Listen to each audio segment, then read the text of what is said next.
Pamela, o convidado de hoje... É uma pessoa especial, Tamires. É uma pessoa especial. Confesso pra você que eu tô pouquinho até assim pra entrevistar Não, também. eu acho que nós duas estamos. É. Nós duas, a gente tá assim e vocês Será vão que a entender o disciplina porquê. vem? Será que a disciplina vem? Eu espero que não. Eu acho que não vai ser... Será? Não sei. Mas fala, Tamires, fala as características do nosso convidado, porque o pessoal quer saber. Vou falar e já pode chamar? Já pode chamar. Então vamos lá, o nosso convidado, ele é pastor, começou sendo pastor muito jovem, aos 19 anos. Nós vamos entender isso melhor. Ele é pastor, já pastoreou Alemanha, Peru, Estados Unidos, já fez evangelismo em vários outros países. E hoje ele faz parte da diretoria da nossa igreja pentecostal Deus de Amor. Pode chamar? Pode chamar. Vem pra cá, pastor Milton de Almeida!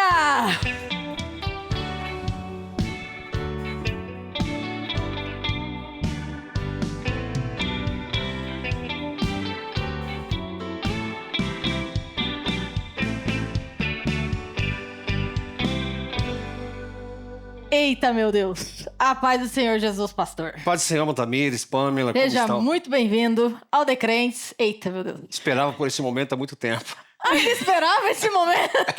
Eu acho que a disciplina vem hoje, hein, Tamires? Será? Eu espero que não. Ô, Jesus, toma conta. Prometo que não vai ser dessa vez. Não dessa vez. Hoje estamos lendo. Vocês estão ouvindo, né? Não vai ser dessa vez. Então a gente tá salva por hoje. Mas vamos lá, pastor. Vamos do início? Do Vamos começo? Vamos lá? Você chegou na igreja em 1982. Nossa, como passa o tempo, né, gente? Você era ainda um jovem mancebo Com nessa meus época. 13 anos de idade. Uma criança ainda. Mas aí você chegou na igreja com os pais, como é que foi? Porque, na verdade, a gente veio de uma família não crente, na verdade, e, para espanto dos nossos irmãos, nós somos em 14 irmãos. Meu Deus. 14. E viemos à igreja praticamente pelas aflições, situações difíceis que a gente estava enfrentando. E minha irmã precisava de uma libertação e conhecemos a igreja. Uma das suas muitas irmãs. Foi através de uma das minhas irmãs que passou por essa experiência dolorosa, tal, de uma opressão. E a gente conheceu, na verdade, a gente conheceu a Igreja do Amor porque a gente tinha uma funcionária que trabalhava pra gente e ela disse, Igreja Deus e Amor, uma igreja boa, tal. E ela compartilhou conosco o programa Voz da Libertação. Na rádio, na época? No ano de 82. Onde nosso saudoso missionário pregava E eu sempre brinco um pouquinho com o pessoal que quando se falava dito do evangelho 70 portas, eu ficava curioso, mas que igreja é essa 70 portas? Então, 70 portas, né? 70 Tinha essa história. portas, então eu fiquei curioso, quero conhecer essa igreja 70 portas. Aí viemos para a sede mundial e abrimos uma igreja, foi aberta uma igreja na minha cidade na época, começamos a frequentar a igreja e com meus 13 anos entreguei minha vida para Cristo. Entregou sua vida para Cristo, aí como é que foi? Aos 13, você já foi batizado do Espírito Santo, se converteu, não entendeu o que estava fazendo direito, como é que foi? Com meus 13 eu vim para a igreja e eu sempre olhava para o obreiro que estava como dirigente, eu sempre me espelhava. E eu sempre fui muito observador, né? Então eu observava a posição do dirigente, da maneira que ele se expressava, o horário que ele chegava no culto, as orações prolongadas. E me convidavam para fazer campanha de oração de 1 hora de joelho na igreja. Isso na adolescência ainda? Isso. Então eu comecei a me espelhar nele, fui pegando esse ritmo de oração e com meus 14 anos fui batizado com o Espírito Santo. Aí se batizou aos 18? Não bem com 18, na época menos 18. Na época a gente já podia se batizar com menos de 18 anos nessa época. Ah, já podia. Eu batizei em 84. 28 de outubro de 84. E com 85, 86, na faixa de batismo, comecei a orar por revelação com meus 16 anos. Na região era novidade na época. Com meus 17... se preparando para uma experiência com Deus. Com meus 18 anos me casei. Com uma semana de casado, aí começa a história. Aí começa a história. Vamos para essa parte que começa a história, né, Pamela? Uma semana de casado, a igreja caiu sobre a minha responsabilidade. Aí vejo o imaturo, o menino, dirigindo uma igreja. Imagina o que ia dar. Aos 19 anos. 18. E o que aconteceu? Inclusive, essa era a nossa próxima pergunta. Quais foram os maiores desafios para o senhor imagine, cuidar de uma igreja tão jovem e ainda muito inexperiente, né? Estava começando. É como eu Tava cru, né? Não, como eu acabei de dizer para vocês, eu era muito observador, então eu espelhava no dirigente certos pontos também não espelhar, eu criticava o dirigente. E na igreja você vai encontrar pessoas assim, infelizmente, que está nos bastidores, um membro, e ele vai olhar para o dirigente e falar, poxa, se eu fosse o dirigente desta igreja, eu agiria desta forma. Eu faria melhor que Eu ele. faria melhor. E colocaria pelo menos 3 já de disciplina. Esta era a minha visão. No dia que eu passar a dirigir esta igreja, tem 6 na lista. Meu Deus. Mas aí quando vai... E aí, você botou esses 6 Todos. pra rodar? Disciplinou todo mundo? Comecei a disciplinar todo mundo. Meu Deus. Mas como que foi? Tipo, colocou o pessoal... Mas entra mais nesse assunto, porque é interessante, né, pastor? A gente tem essa visão. Eu assumo a igreja como dirigente. O pessoal já não cooperava, não ajudava. Olha, tá afastado de ceia. Literalmente era assim. Mas só porque eles não ajudavam? Sim, não ajudava, não cooperava, não vinha à igreja, não participava dos cultos, então eu agia com rigor. E esse meu rigor, eu sempre brinco, não tenho de brincadeira hoje, mas isso custou muitos anos. Eu matei a igreja, literalmente. Meu Deus. Todo mundo foi saindo da Fernandinho, igreja, quando todo viu. mundo foi saindo. Eu se tornei aquela pessoa antipática, sabe? Chato. As pessoas tinham medo de falar com o senhor. Não, eu achava que era o que mandava e todo mundo tinha que me obedecer. Então eu cheguei a um ponto, com 6 meses na direção da igreja, comecei a orar. Falei, Senhor, fazer que nem Jonas, capítulo 4, né? Pregou em Nínive. Deus falou, não vou destruir a cidade.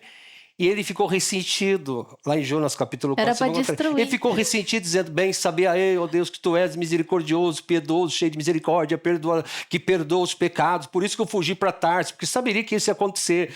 E o Senhor Deus fala, é razoável o seu ressentimento. Mas eu cheguei a falar para Deus, Senhor, tira a minha vida, Senhor, porque dirigindo essa igreja, o povo não foi com a minha cara. Ah, não dá. O povo não foi com a sua cara ou você também ajudou eles não irem com a sua cara, pastor? Eu, na oração, eu dirigi a Deus desta forma. Eu dirigi a Deus na oração desta forma. Queria meio que mandar em Deus. Aí um dia... Ditar a regra. Não vamos chegar nesse ponto ainda. Eita, tem mais. Ai, Tem mais.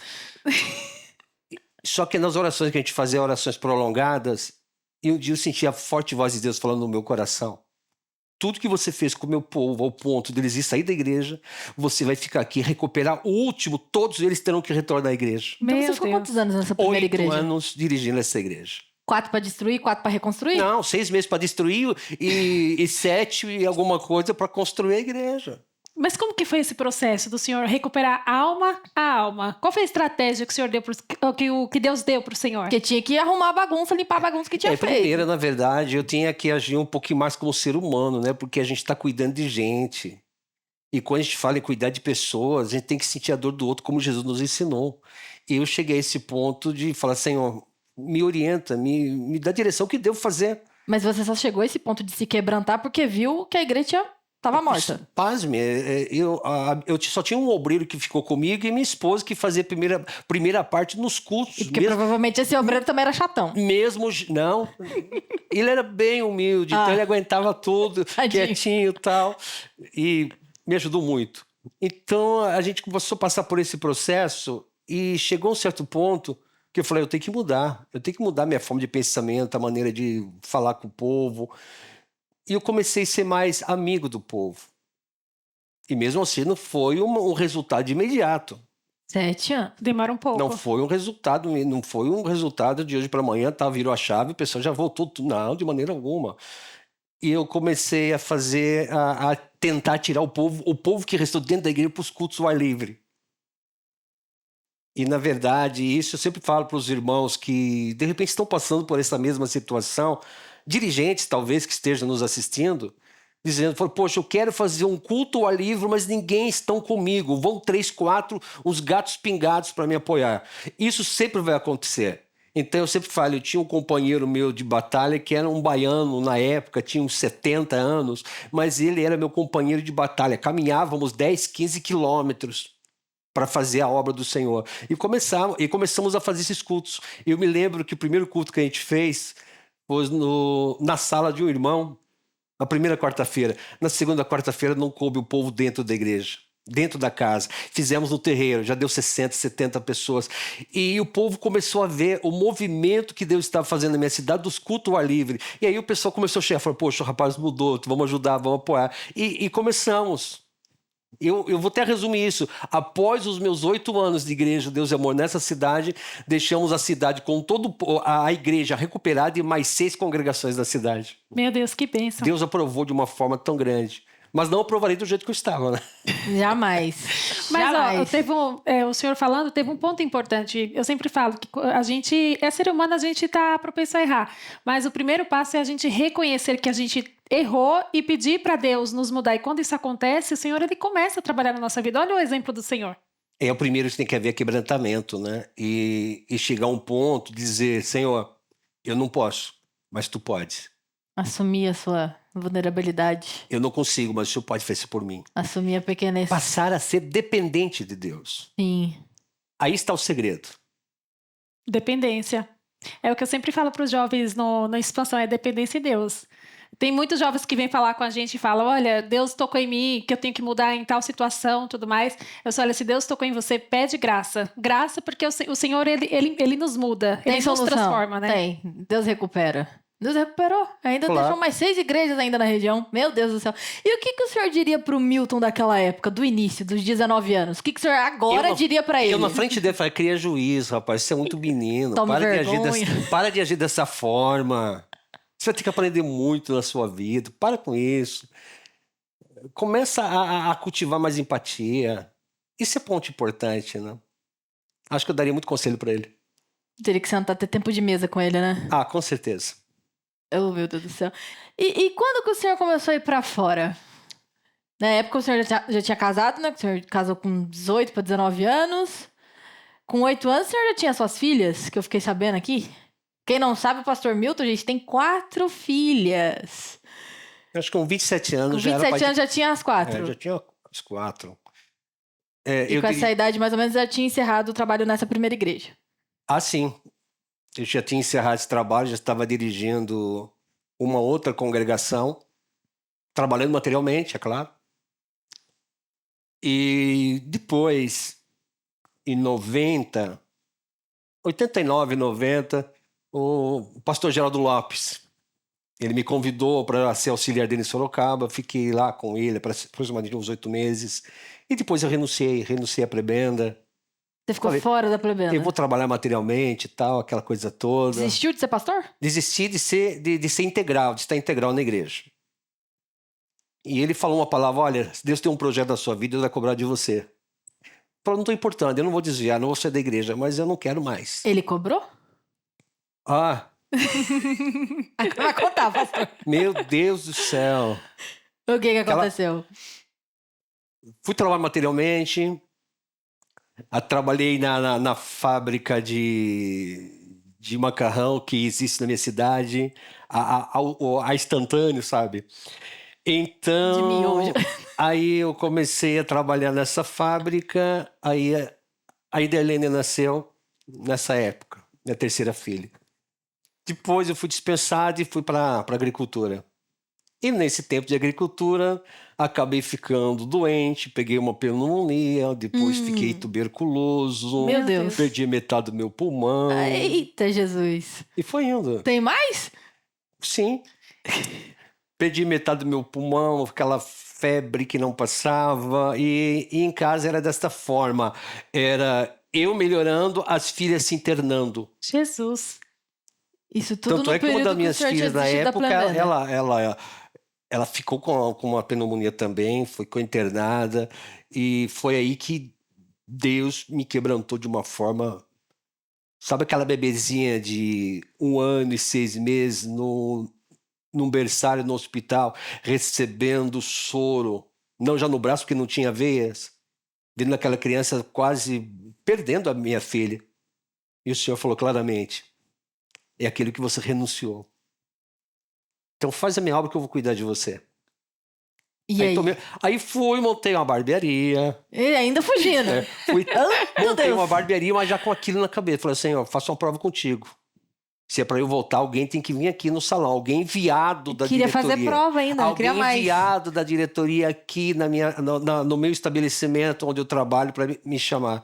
Dito e feito, num belo sábado, chegou um pastor e falou: olha, a partir de hoje você vai ficar integral na igreja. Eu vi que é o próprio Deus. Tomei essa decisão. Abracei a causa e falei assim: o senhor julga agora porque eu me entrego. Entreguei tudo nas mãos do Senhor e a partir dessa data de 93 até hoje estou integralmente na igreja. Meu Deus. Mas aí tem mais, né? Aí foi a resposta da sua pergunta. Quando você começou a sair da sua cidade e tal, em outros estados. Aí a minha esposa estava gestante da Luciene. Da caçula. Aí a gente foi, na época, para São Luís Gonzaga, região missioneira do Rio Grande do Sul. 24 horas de ônibus daqui de São Paulo até lá. Minhas 3 filhas, a esposa gestante. Meu Deus. E ficamos lá e a Luciene nasceu e ela é gaúcha. Luciana é gaúcha. E daí não parei mais, gente. Aí você pode... Aí, Daí de lá do Rio eu Grande acho que do aí já Sul. foi uma introdução. Foi uma boa introdução, pastor. Daí o senhor foi pra fora quando? Eu retorno do Rio Grande do Sul, passo a dirigir a cidade de Mairinque, mas já vi com uma missão de ir para a África, tirar o passaporte e ir para a África. Só que eu não fui para a África até hoje. Eita. Não fui. Não foi pra África, Tirei o mas pa- foi pra onde? Tirei o passaporte e depois, na época, cada presbítero, prebendado integralmente na obra, teria que cuidar de um país. Aí passei a cuidar da Alemanha por 2 anos e meio. Pastor, e como foi para o senhor liderar a igreja em outros países? Porque a gente sabe que cada país tem a sua cultura. Enfim, e às vezes pra gente é um pouco difícil, né? A gente está acostumado com algo, chega lá é totalmente diferente. E Pamela Tamires, olha, por nós termos aí uma visão tão limitada, a gente começa a olhar nos dias de hoje na situação das nossas limitações. Como foi a abertura de igreja dos nossos pioneiros da Deus e Amor em outros países? É aquela com a força e coragem. Da raça. Na raça, gente. Não sabia falar idioma nenhum. Fui para a Alemanha, chego em 11 horas e 45 minutos daqui até Frankfurt. De Frankfurt, mais 1 hora e 30 minutos até Berlim. Foi difícil, foi um desafio. Eu atrasei o voo mais ou menos lá de Frankfurt para Berlim, acho que uns 30 minutos me aguardando. Cadê o fulano aí que não chegou ainda? Eu era o único brasileiro no meio dos alemães dentro do avião. Então, foi uma experiência. E a gente vê, isso foi em 2000, já vimos uma grande diferença entre culturas, baseando por Brasil e por Alemanha, vamos dizer assim. Já estava muito avançada a Alemanha em 2000, gente. Então o senhor fala que a gente pode pensar então que o maior desafio era a língua. O idioma. Seria a maior Sim, complexidade na da nossa situação. limitação, na complexidade que nós possamos ver, sim, mas se você não tiver o chamado, a vocação, você não tem coragem. Fala, eu vou fazer o que naquele país? Eu não falo o idioma. O que é que eu vou fazer neste país? Aí começam as limitações querendo nos dominar de uma certa forma e querer renunciar. E nessas limitações, o senhor teve vontade de voltar? Não, votar. Voltar para trás, desistir e falar assim, Pegar o avião, não, vamos embora pra casa. isso aqui não é para mim, eu vou pro Brasil. Não, para mim, falou, não. Eu lembrava daquilo que eu falei. Hoje eu me desdobro, eu me entrego, então estou na mão de Deus. E comecei a ir para a Alemanha de casa 15 dias, o pessoal estava... Você ficava indo e voltando. De 15 dias, o pessoal estava me olhando. Mais uma temporada aqui na Alemanha. Então, eu estava entrando 15 dias. Tentei o visto alemão para a família, mas não consegui. Então, por 2 anos e meio, eu cuidei do país. Tanto Mannheim, Essen, Berlim, essa cidade onde tínhamos igrejas na época. A igreja que o senhor dirigiu mesmo tem no Peru e nos Estados Unidos? Não, com a família de mudança foi o Peru. Mas Inclusive Estados Unidos fizeram a mesma coisa da Alemanha. Tentando visto com a família, mas eu tendo visto, eu entrava normalmente. Então, em 3 anos, eu fiz 28 entradas no país, nos Estados Unidos. Aí com a família o senhor foi pro Peru. Inclusive no Peru aconteceu uma situação inusitada lá quando o senhor estava lá, né? Que eu fiquei sabendo aí, a produção me contou, pastor. Nossa. O que aconteceu? Então, vamos começar aqui. Termino a Alemanha, estava dirigindo Macaé, Rio de Janeiro, depois eu voltei, fui para Vitória da Conquista, fiquei 1 ano em Vitória da Conquista, depois 1 ano e 7 meses em Campina Grande, na Paraíba, Saudações a todos os nossos irmãos da Rainha da Borborema, né? Todos os irmãos aí que já Campina passaram, Grande. que foram pastoreados pelo pastor Milton, já vão se manifestando aí nos comentários. Campina Grande, fiquei 1 ano e 7 meses. Ali estava super confortável. Nós temos a Igreja do Amor ali no Catolé, ali em Campina Grande, e ao lado tem o Açude Velho, que é um local de caminhada em volta de um lago. Eu nunca fiz essa caminhada, mas é um local muito bonito. Se vocês quiserem acessar no YouTube aí, Açude Velho, em Campina Grande, vocês vão ver que O senhor paisagem ficou linda. 1 ano e pouco lá e não fez a caminhada. 1 ano e 7 meses em Campina Grande, tranquilo, fazendo a obra de Deus, que coisa boa. Aí só que num belo dia, O que aconteceu? a diretoria fala, olha, você vai ter que ir pro Peru. Tá muito Eu falei, confortável. Bom, e não é bom. Mas tudo bem, vamos lá, é um novo desafio, uma nova missão. E peguei, fiquei mais ou menos, fui eu sozinho, fiquei lá 45 dias praticamente numa cidadezinha. Uma cidadezinha muito humilde, em Barranca, ali ao norte de Lima. E é uma cidade tão difícil na minha época, que ali a água potável, ela é liberada só 3 horas por dia. Meu Deus. Eu comecei a entrar na aflição, gente. Porque o senhor tava na paz. Eu estava na bonança, na zona de conforto e vou pro deserto, literalmente deserto. Lima é costeira, né? Então Barranca é uma cidade que ela tem mar, cidade e deserto, literalmente deserto. Eu fiquei 14 dias na oração, reclamando para Deus o que é que eu estava fazendo naquela cidade, o que é que eu estou fazendo aqui, Senhor. Ele te respondeu? 15º dia. O que ele disse, pastor? Eu me questionei 14 dias vendo a situação. Não sabia nem se comunicar com o povo. E quando eu falava português, as pessoas ficavam rindo, achavam engraçado o meu sotaque. No 15º dia, ouvi a voz gostosa do Senhor dizendo, meu servo, melhor a minha presença com você no deserto do que na cidade sem ela. Forte. Me calei. Me calei. E aceitou. Não, essa foi uma resposta decisiva da parte de Deus. Me calei de uma tal forma e não fiquei nessa cidade. Fiquei ali 45 dias, vim para Campina Grande, peguei a família, voltamos para Lima, peguei um táxi e fomos de carro até a cidade. Só que de lá a gente foi para São Vicente de Cañete. São Vicente de Cañete é 1 hora e 30 minutos ao sul de Lima. Eu já falo, não pergunto mais nada para Deus, acabou, não faço mais questão, não me questiono mais nada, não pergunto o porquê, se é para ir, vamos embora. Aí chegamos em São Vicente de Cañete, na mesma situação, mar, cidade, deserto. Mas só que Cañete já estava mais tranquilo, porque água tinha a todo momento, então é o menos mal. E a gente estava fazendo ali os cultos. Aí o senhor já estava com a família. Já estava com a família. O povo peruano em si é uma bênção. Um povo abençoado demais. Então o povo de Cañete me recebeu de braços abertos. E começamos a fazer os cultos, e os irmãos tinham aquele costume de orar no monte. Só que não tem mata, é deserto. Aí para o monte de areia no fundo do mar. Aí fomos uma terça-feira fazer uma oração, oramos com uns 3, 4 irmãos no monte de areia, de deserto. Estávamos orando e com 45 minutos de oração eu vi como se fosse uma bola de fogo saindo do mar. Com os olhos abertos. Isso era uma visão. Não sei se era a Olhos visão que abertos. até hoje eu consegui ver com os olhos abertos esse fogo subindo do mar. Terminamos a oração, eu falei, irmãos, vamos nos preparar.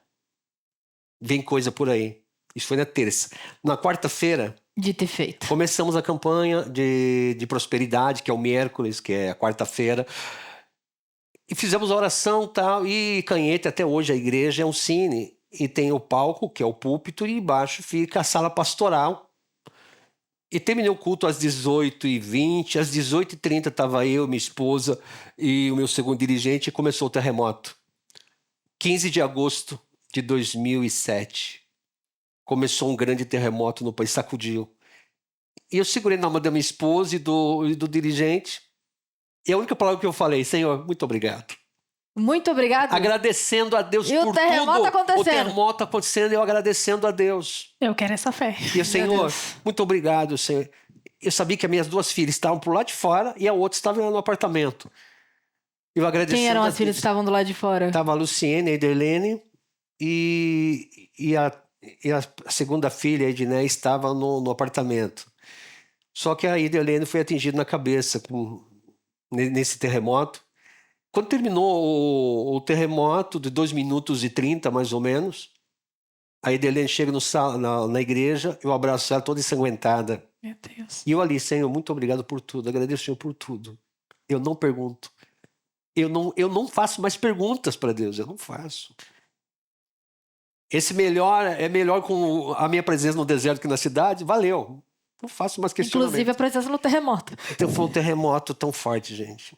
Tão forte, que em frente ao apartamento todo mundo saiu e foi dormir na praça. Eu tão cansado, falei, sabe de uma coisa, eu vou dormir, vou pro apartamento. Mas tem as réplicas. Nem que tenha réplica, eu vou dormir confiando em Deus. O que seriam as réplicas? Réplicas são aquele sismo, aquele tremor mais com menos intensidade. Então, após o grande terremoto, tem as réplicas. Então, houve essa época marcante em Canhete. Depois, eu fui para Piúra. De Piúra, a gente transferiu a sede nacional para Chiclayo. E em Chiclayo, foi uma experiência inédita com Deus. Então, o senhor acredita que a maturidade espiritual vem das dificuldades? Olha, você já tem a pergunta e a resposta. Não tem dúvida, né, pastor? É isso, gente. Tá vendo aí, né, pessoal? Olha, não tenha dúvida, hein? Essa de Chiclayo, gente, marcou a minha vida de uma forma tão forte que vale a pena compartilhar com vocês. A gente estava numa igrejinha em Chiclayo e ao lado da igreja tinha um hotel. E eu fiquei com a minha filha e minha esposa no quarto de hotel por 26 dias. E a igreja onde estava, eu falava, meu Deus, a igreja aqui não é local para a igreja Deus e Amor nesse local. Aqui não dá. Por Todo quê? mundo vai para o culto à noite porque é um local muito violento. É muito perigoso à noite, era muito assalto, aquela coisa. E a gente estava naqueles dias no hotel e eu falei para minha esposa, vamos caminhar um pouquinho para ver se a gente consegue algum lugar para a gente alocar, algum apartamento e tal. Olha que experiência tão grande, gente. A gente caminhou 2, 3 quadras e eu olhei lá no terceiro andar de um prédio, estava dizendo alquila-se, que é aluguel, aluga-se. E aquela voz no meu ouvido, que tal você morar aí? Falei, na fruta da minha imaginação, não tem como morar num lugar desse, é muito caro. Dobramos uma esquina, voltamos, demos de frente com o cine, um cinema. A mesma voz falando comigo, que tal a Igreja do Amor nesse local? Eu atravessei a rua, mas o cinema estava funcionando. Vim para a igreja e falei, olha, irmãos, um cinema aqui para nós, tá todo empolgado com aquela voz. E os irmãos falaram, não, irmão, nós vamos morrer nesse lugar. Aqui é o local que nós vamos ficar até a vinda de Jesus. Mas eu não concordei com aquilo. Eu falei, não, de jeito nenhum. Nós vamos mudar daqui, vamos para um local digno para o povo. Passou uma semana, tinha um presbítero que foi me apoiar e falou, pastor, eu consegui um apartamento, mas o valor é X e para mim não dá. Não, para mim dá, tá. Vamos lá ver, justamente onde? No terceiro andar do apartamento. Que você achou que estava ouvindo coisa. Se preparou. Fui ver o proprietário do imóvel, um peruano de 85 anos, olhou para mim e falou assim, é ele que quer morar no apartamento? Pode entregar a chave para ele, não precisa nem contrato. Meu Deus, que bênção. Fui pro apartamento. Passou 2 meses, aquele cinema faliu. E foi à falência, fechou. E a gente recebeu uma proposta e mudamos para esse cine. Um cinema com 4 salas individuais. E estamos lá até hoje. E hoje é uma das principais sedes nacionais do país. A igreja tomou aquilo. Então eu vejo a mão de Deus. Quando você está na dependência de Deus, os caminhos vão se abrindo. As oportunidades vão surgindo de uma forma que você fala, poxa. Aí fico recordando na Bíblia Sagrada quando se fala sobre Davi. Onde Davi conseguiu se refugiar após a derrota de Golias? Juntamente com os filisteus. Fugindo de Saul e conseguiu refúgio justamente com os filisteus. Então, de onde você menos espera, é onde chega um caminho, uma porta, uma providência de Deus. É, gente, vale a pena confiar em Deus. É que o difícil é a dependência, né? Que a gente fica assim, não, mas se eu deixar na mão de Deus, eu entrego pra Deus, mas não quero soltar. Não, volta aqui, não sei. Como que exerce tamanha fé Como que deixa Deus guiar a sua vida 100%, praticamente você, de olhos fechados, deixa ele pilotar a sua vida. Você tá dentro do avião, é a mesma coisa que tá dentro do avião e você dorme com o piloto. Essa é a palavra correta. Eu dentro do carro e Cristo motorista e ele conduz o carro. E você pode até dormir durante a viagem. Eu não me preocupo com isso. E como que chega nesse ponto, pastor? Intimidade, gerar intimidade com Deus. Amadurecimento. Uma entrega ao Senhor e olhar para a palavra de Deus e falar, poxa, o Senhor fez tanta coisa por nós e registros na Bíblia. Eu gosto muito de falar da Bíblia Sagrada quando se fala da primeira multiplicação dos pães. Jesus se moveu de íntima compaixão e não deixou o povo retornar para as suas cidades ou para as vizinhanças ou para a cidade mais vizinha para se virar, não. Ele providenciou o alimento. Então quem está na dependência de Deus e tem essa convicção, essa intimidade com Deus, ele vai onde nunca imaginou ir. Deus leva, Deus age, Deus abre caminhos. Olha, Tamires, eu não sei você, mas eu tô sendo muito edificada aqui por Deus nessa entrevista. Eu já quero falar com você, ó.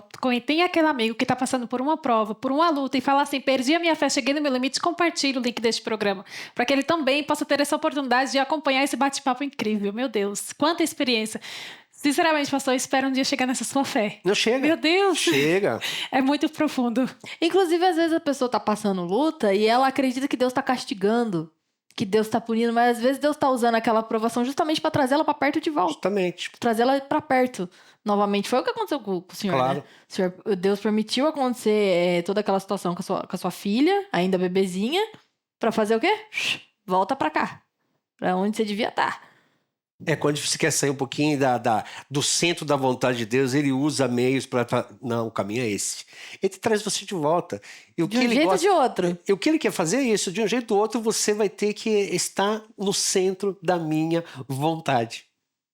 Independente de tudo. E quando a gente olha e fala, poxa, eu, um pecador, mesmo sendo um pecador arrependido, cheio de falhas, de pecado, e precisa da misericórdia de Deus, o que restaria para nós se não fosse a morte de Cristo? Seria a condenação eterna. Mas o Senhor nos escolheu. E é o que eu sempre falo, Igreja de Deus e Amor, ela não é uma igreja perfeita. Por que ela não é uma igreja perfeita? Porque ela é constituída com seres humanos, ela tem um organismo, é um povo, cheios de defeitos. Mesmo assim eu falei, eu gosto desse povo, eu dei minha vida por esse povo, mesmo com seus defeitos, com as suas limitações, mas elas estão deixando eu conduzir. Este é o ponto principal. Meu Deus. Mas agora, pastor, falando sobre a sua família, o quão importante foi a presença da sua esposa na sua trajetória? Minha esposa é a peça principal, né? Eu tava falando 50% matadinha, acho que não vou dar nem 50%, vou dar 80% do meu ministério é ela.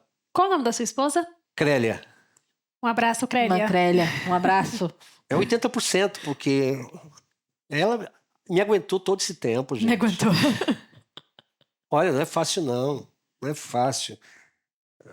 A esposa ficar com todo o peso da responsabilidade de cuidar das filhas, enquanto o esposo está 15 dias lá no exterior. Ainda eu peguei essa parte de 15 dias, mas eu conheço obreiros que ficaram 30 dias, 60 dias em outro país, a esposa meses. Aqui aguentando tudo isso. Então, eu vejo que é um peso, uma responsabilidade para a mulher. Aí eu vou puxar um pouquinho a brasa para as mulheres, os homens aqui que me desculpem.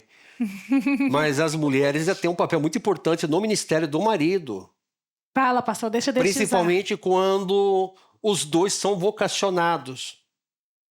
É aquela esposa companheira que cuida. Então, eu aprendi muita coisa com a minha esposa.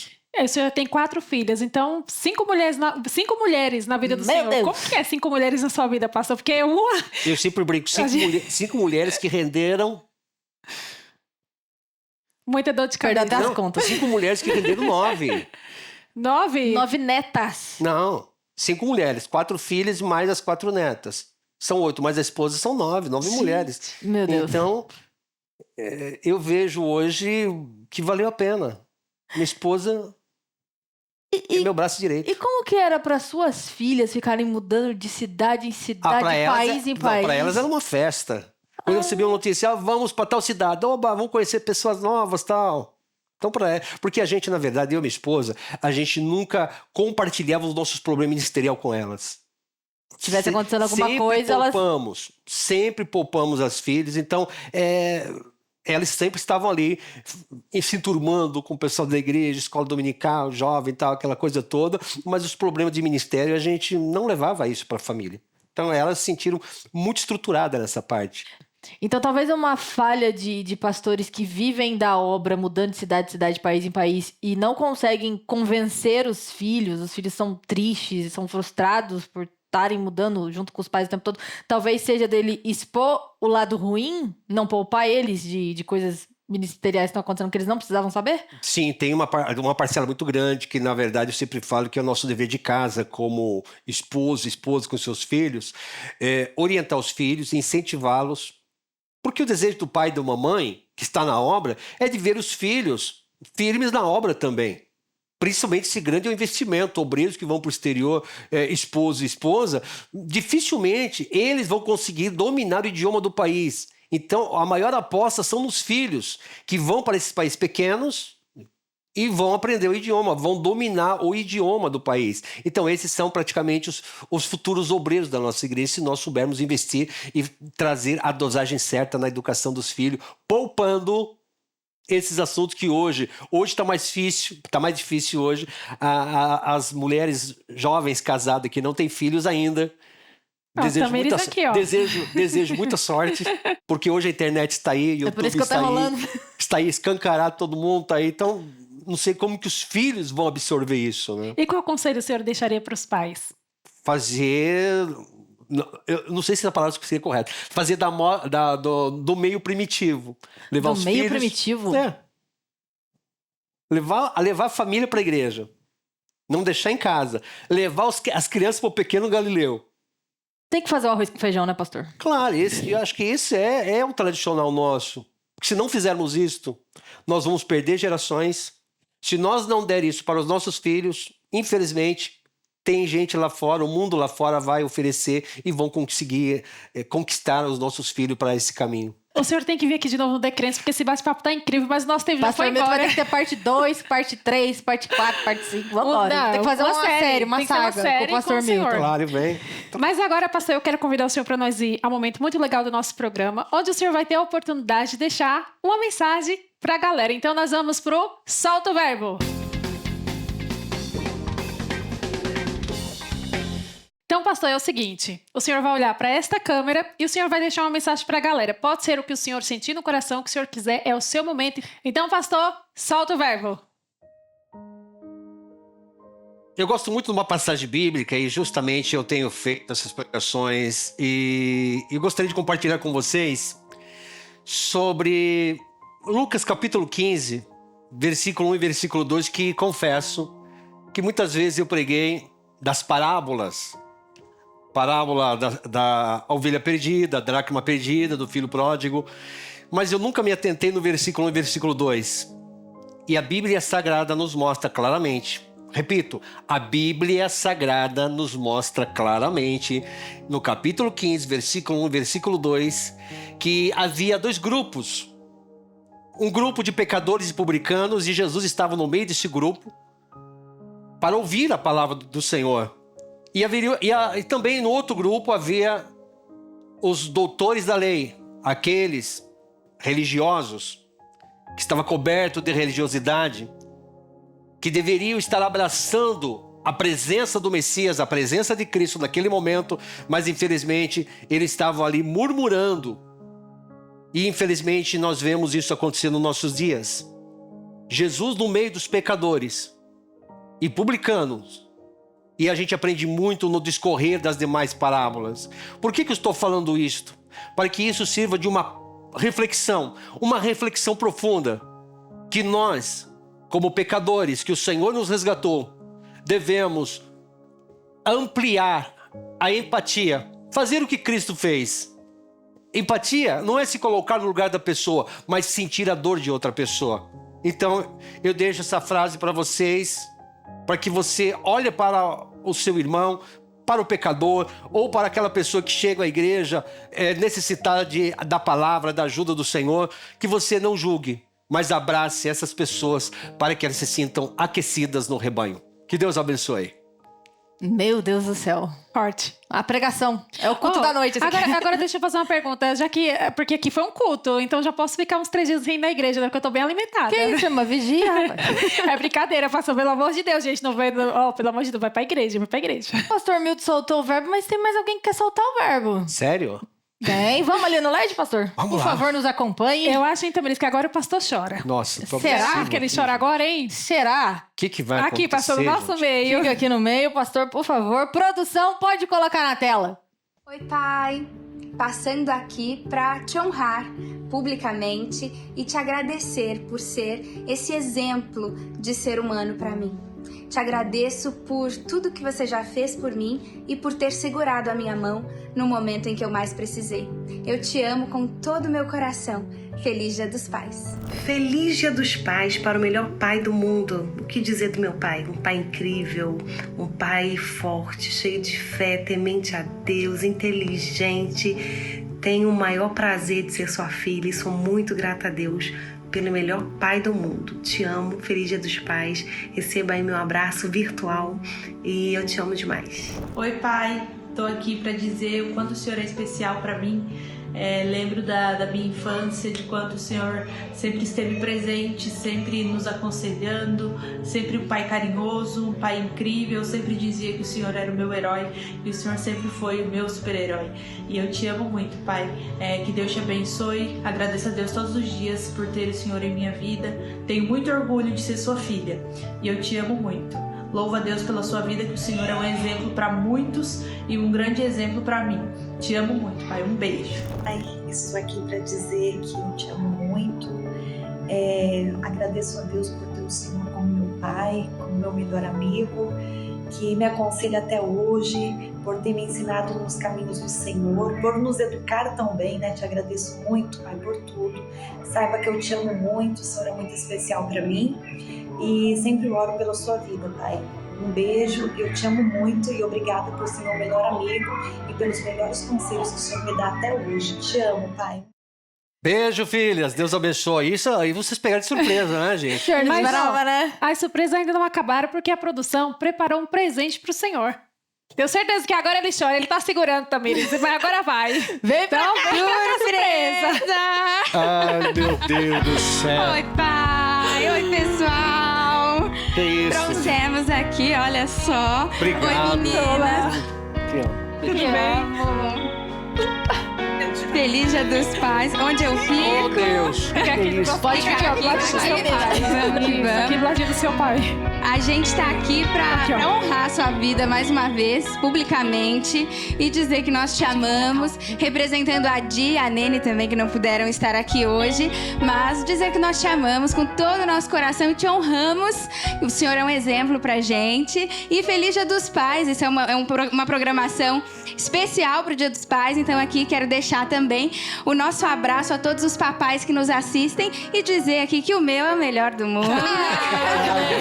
Obrigado, gente. Obrigado. Olha, que surpresa maravilhosa. Olha, eu quero voltar semana que vem. Brincadeira à parte, gente. Muito Ganhou obrigado. bastante coisa, hein, pastor? Talvez te ajude a segurar e eu te devolvo outra vez. Meu Deus! Muita coisa. Vocês capricharam, gente. Olha, meu Deus do céu. Essa Só tenho que produção tá de agradecer. parabéns. É aquilo, né, gente? De mulher eu entendo. Você tem mulher em casa, né? Mas aí, a Luciana, o cabelo cresceu. Meu cabelinho tá como é crescendo, que vocês tá? viram aqui? Ó, tá até balançando já. Bom, mas foi uma experiência e repito a vocês, novamente, de todo o meu coração. Não fica perguntando, questionando a Deus. Deixa Deus cuidar da sua vida. Crie e cultive intimidade com Deus. Esse é o ponto principal. Não sai daí, porque já já a gente volta, hein?